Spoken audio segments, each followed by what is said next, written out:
శ్రీ గురుభ్యో నమః. కుంభరాశి వారికి ఈ రాశిలో రాహుగ్రహ సంచారము, ద్వితీయంలో శనేశ్వరుడు, ఆరింట శుక్రుడు, గురువు. కార్యానుకూలత మరింతగా పెరుగుతుంది. మునుపటి కన్నా ఆరోగ్యం ఇప్పుడు కాస్త సహకరిస్తుంది. మూడొంతులు కార్యక్రమాలలో మంచి విజయాన్ని పొందగలుగుతారు. ఈవెంట్ మేనేజర్లకి, డెకరేషన్ విభాగాలలో ఉన్నవారికి, క్యాటరింగ్ వ్యవహారాలలో ఉన్నవారికి కాలం అనుకూలంగా ఉంటుంది. మైనింగు, అగ్రికల్చర్ విభాగాలలో ఉన్నవారికి కూడా కాలం కలిసి వస్తుంది.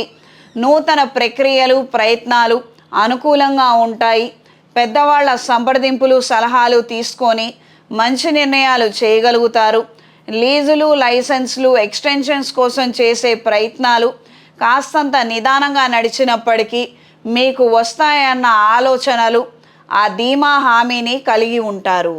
ప్రత్యేకించి ప్రభుత్వ సంబంధమైనటువంటి వ్యవహారాలలో ఉన్నవారికి లేదా ప్రభుత్వ ఉద్యోగంలో ఉన్నవారికి అనుకూలమైన మార్పులు ఉంటాయి. బదిలీల కోసం చేసే ప్రయత్నాలు కలిసి వస్తాయి.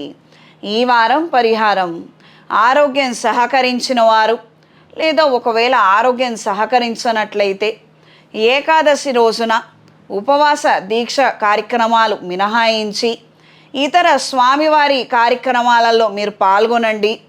ఉదయాన్నే మేల్కొని స్వామివారికి దీపారాధన, అష్టోత్తరం చదువుకోవడము, పుష్పాలను సమర్పించడము, ధూప దీప నైవేద్యాలను సమర్పించండి. ఆరోగ్యం బాగుంది, సహకరిస్తుంది అనుకున్నవారు ఏకాదశి ఉపవాస వ్రతాన్ని ఆచరించండి. దాని వలన మంచి జరుగుతుంది.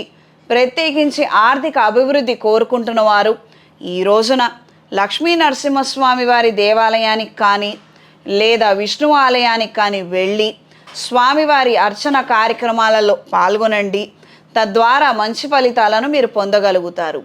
శనివారం రోజున శని త్రయోదశి తిథి ఉంది కావున ఈ రోజున అఘోర పాశుపత హోమాన్ని జరిపించుకోండి. దీనివలన మంచి ఫలితాలను మీరు పొందుతారు. శనేశ్వరుడికి తైలాభిషేకం మాత్రం మర్చిపోవద్దు.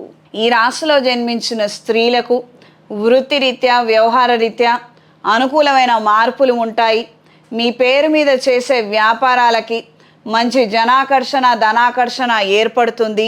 కొత్తగా ఇన్స్టిట్యూట్స్ స్థాపించాలి లేదా కొత్త ప్రయత్నాలు చేయాలి, కొన్ని వ్యాపారాలు మొదలుపెట్టాలి అని ఆలోచనలు జరిపేవారికి కాలం అనుకూలంగా ఉంటుంది.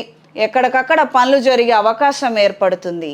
ఈ రాశిలో జన్మించిన వారికి ఈ వారం కలిసొచ్చే రంగు ఆకుపచ్చ, కలిసొచ్చే దిక్కు తూర్పు, కలిసొచ్చే సంఖ్య 8.